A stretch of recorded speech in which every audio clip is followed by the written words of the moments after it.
Hi, I'm Dr. Cindy Dupuy. I have a PhD in learning disabilities. I do diagnostic assessment, advocacy, and intervention. I'm also an adult with dyslexia and dysgraphia.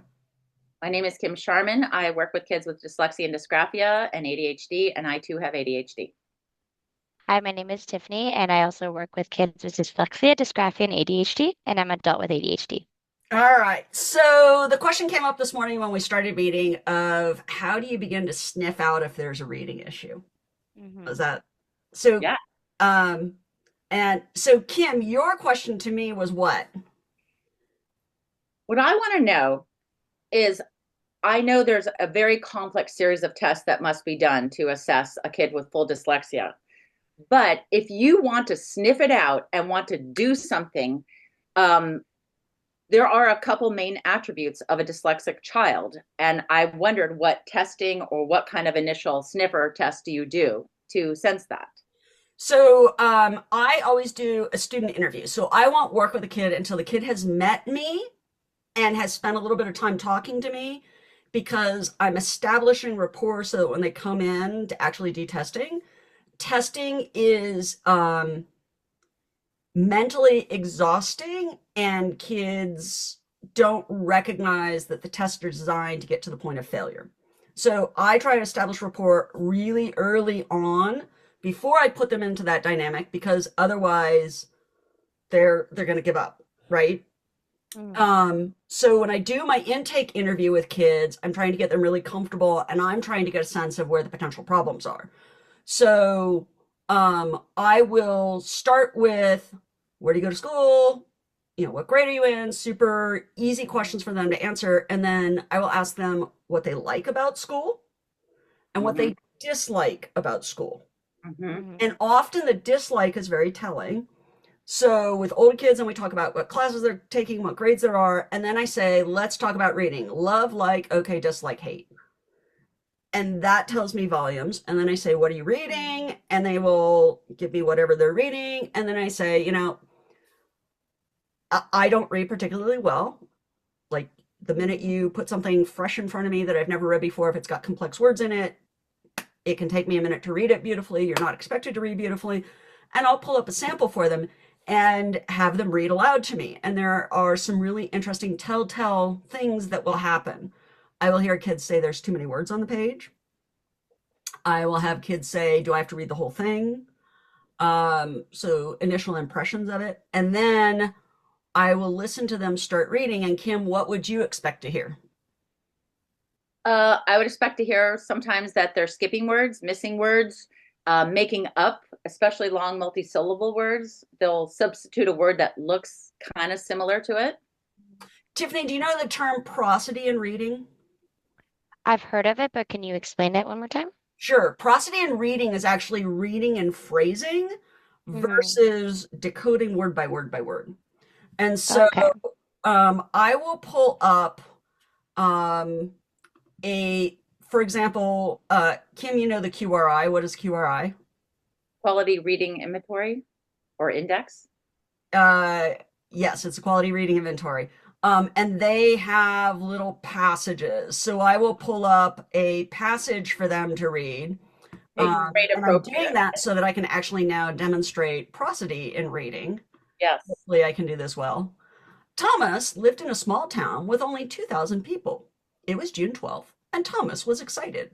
Okay, versus his family was planning a trip to Atlanta to visit his aunt, where they're just kind of word calling. Um, and Yeah. Kim, if you scan down this, what words do you see a kid would have a hard time with? Favorite at the very bottom, last, I'm sorry, of the first paragraph, the very Okay. bottom. Favorite CDs. Um, I could see the word brought on the second paragraph, on the second line. Traveled might get them. Oh, traveled. Okay. hmm Um, decided, I agree. Realized, Yes, sure. yeah. hmm So, and we will see on those bigger words that they'll halt or they'll start guessing at it based on context because they're not actually hmm reading the word. Realized is particularly interesting because it's got the Z in there, right?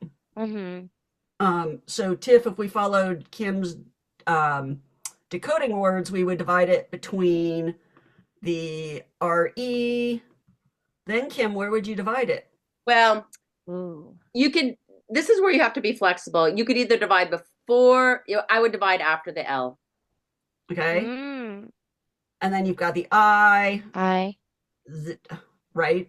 Well, actually, it's an I consonant E.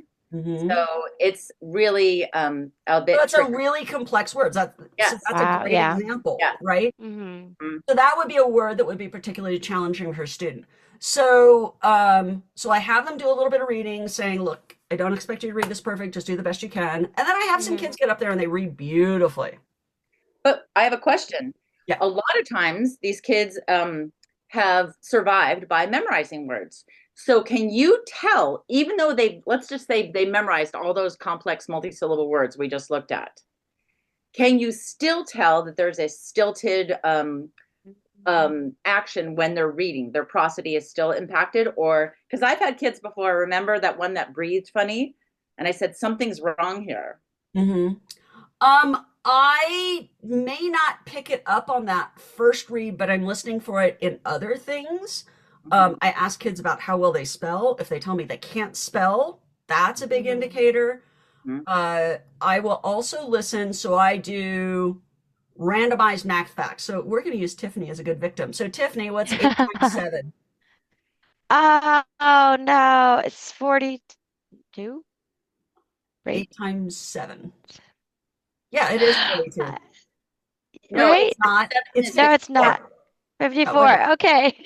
No, 8 times Good 7 one. is Oh my gosh, 56. I am so 56. It's mortified here that 56. neither of us can do this. 56. It's 56. 56. Oh my gosh. I thought about 7 times 4 for some.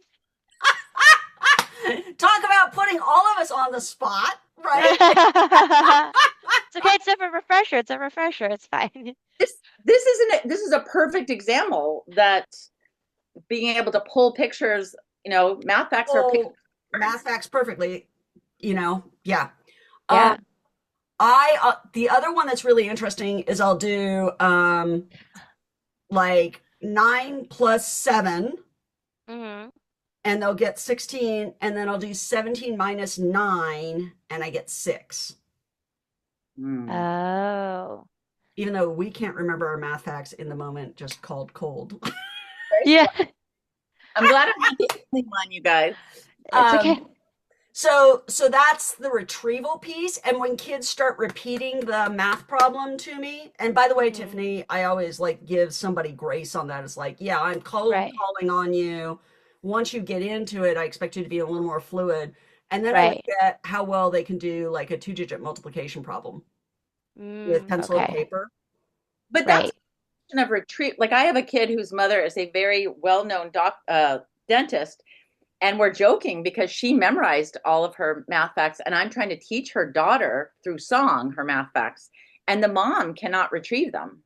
Yeah.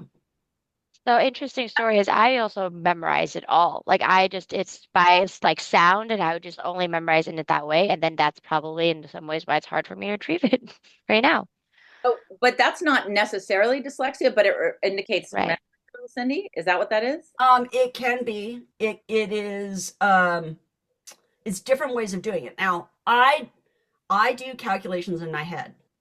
And by the way, the hard numbers are 6, 7, 8 Hmm. in a block in the middle.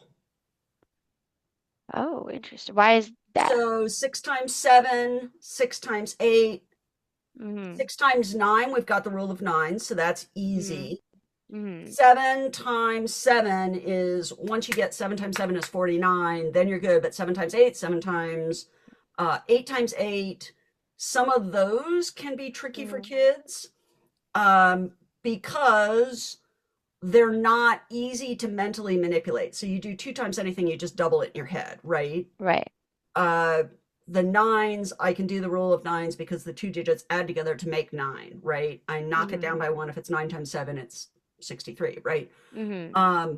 But the block there, that little hole in the multiplication chart tends to be the hard spot for kids. Hmm. Fives, you skip count, right? Oh, Or you Yeah. split in half and add 5. So what does it mean then when I can just pull it without calculating? That just means I It have the means that you picture don't memory. have retrieval fluency issues like I do. And But, me. but I thought okay, I have other issues. But anyway, okay. Yours is more visual spatial. Your right hemisphere issues are more significant than your left hemisphere language issues. Your language is very robust, Kim. Thanks, Cindy. Okay. Okay. So those are the kinds of things that I'm listening for as I interview a kid to better understand what's going off. The other thing that I'm listening for in all of that are, do kids listen to the questions? Do they answer the questions? And I'm really upfront with parents up front. Like, I want to hear what your kid has to say, your student has to say, not what you have to say. So I want you to listen. And if you would answer something different, write that down. But I want to know how the kid is thinking, processing, learning without judgment, just observing. And I say that without judgment, but I am looking for particular characteristics. And Right. then I also interview the parents. Were they early readers? Did they love books? Did they love books and then hate books? How is learning the math facts? How is learning a foreign language?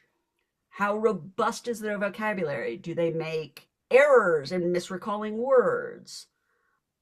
All of those kinds of things. How's their focus? Can they sit and focus for a long period of time? The parent. Is it, yeah, with the parent, is it due to like more so looking at some parts of genetics or also the habits that are built within the home? I'm I asking guess parents both. how they observe their kids. Oh, gotcha. But And you're then asking, I ask parent history. yeah. Mm, Did you have learning or attention in your history?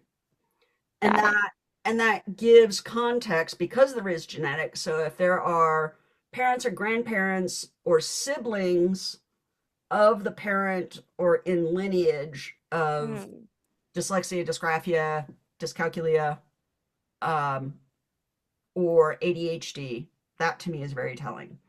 So you By never, the way, people pronounce dyscalculia as dyscalculia. They pronounce it 47 different ways.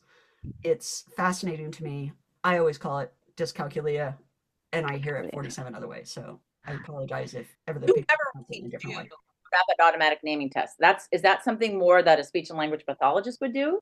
So rapid automatic naming is now built into every standard battery. So the Woodcock Johnson has it built in, the Kaufman series has it built in, the Weschler series has it built in, both in IQ tests and in achievement tests. If you use any of the Pfeiffer measures, rapid automatic naming has been recognized as a really significant issue. Okay, good. Orthographic processing is gradually being woven in. You mentioned what that means. Orthographic processing is your eye's ability to recognize an overall image of a word. And the classic example that I use all the time, and I should come up with some other examples, For you if you need one. um, is the word words,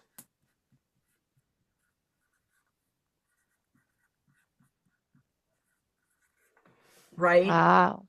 And I should turn my light off here. I joke that I fly untied airlines all the time.